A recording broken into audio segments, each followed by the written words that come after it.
Basketball star Brittney Griner is returning to the U.S. after being released from a Russian prison. In exchange, Russia received notorious arms dealer Victor Bout. But not included in that deal was Paul Whelan. The Marine veteran is serving 16 years prison sentence on espionage charges. President Biden says the U.S. will continue to negotiate for his release. For more, I'm joined by Whelan family attorney Ryan Fahey. Ryan, I want to play some of Paul's interview with CNN on Thursday morning. They've always considered me to be at a higher level than other criminals of my sort. And for whatever reason, I'm treated differently than another individual here from a Western country that's also on a charge of espionage. So even though we're both here for espionage, I'm treated much differently than he is. And my treatment is also much different than others held for espionage at other prisons. So can you share any more details about how Paul's currently doing? Well, John, thanks first for having me and allowing me to speak on behalf of the Whelan family, which has inspired me now for 4 years with their strength and resilience, and Paul's done the same. Paul appears to be doing as well as can be expected after 4 years of this. Obviously, he's sorely disappointed by this result. This is the second time. Very gratefully, Americans have come home, but he has again been left behind. The family is gratified, of course, as I know Paul is, for Brittney Griner's release.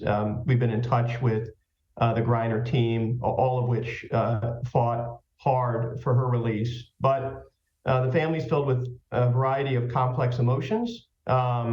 And everyone can be assured that they're going to continue fighting for Paul, and that Paul's going to continue to fight to have his voice heard.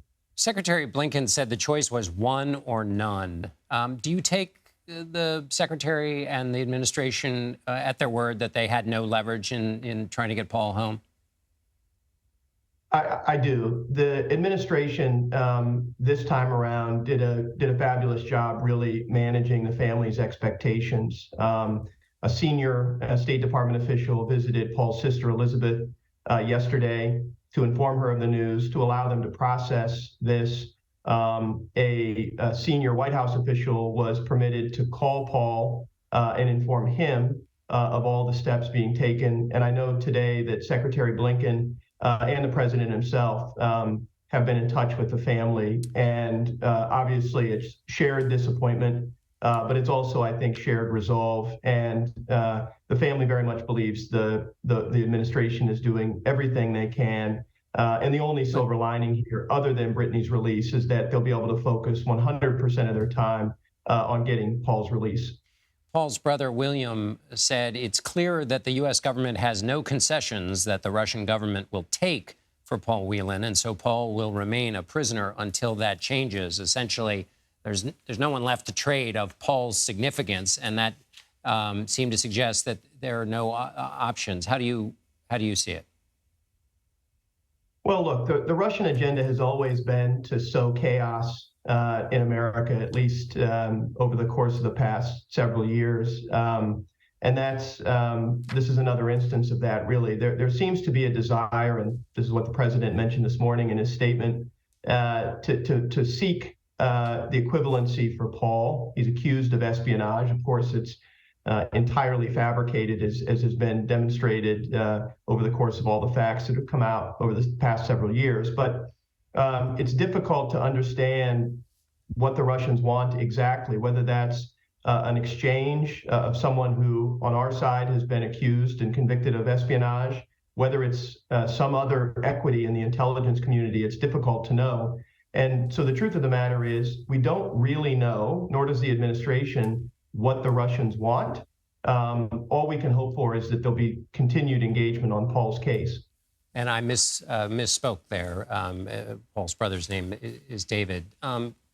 Ryan, can you help me understand, from a human standpoint here, what the family what it's been like. I mean, obviously there's this specific instance, but how hard it must be to wake up every day trying to do something and have it be so frustrating. What is that experience like, and how are they holding up?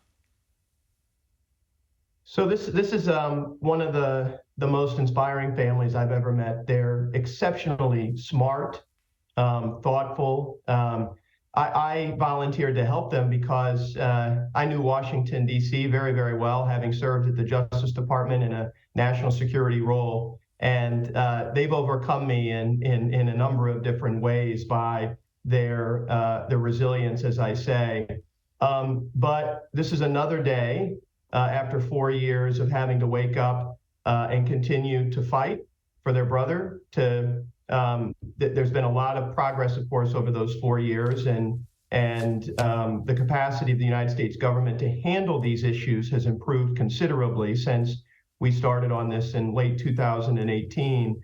But of course, this is a family who's faced a totally unpredictable 4-year crisis. Paul has elderly parents who have missed him now another Christmas, very likely, after 4 years of custody. And their nightmare continues. But again, I think they've shown their resilience, and I think they're in close contact with the administration, and that's all a family in this situation can ask for, is to be assured that the administration is doing everything they can in order to secure Paul's release. All right, Ryan Fahey, thank you so much for coming on and sharing their views with us. Thank you. Nice to be with you. Thanks.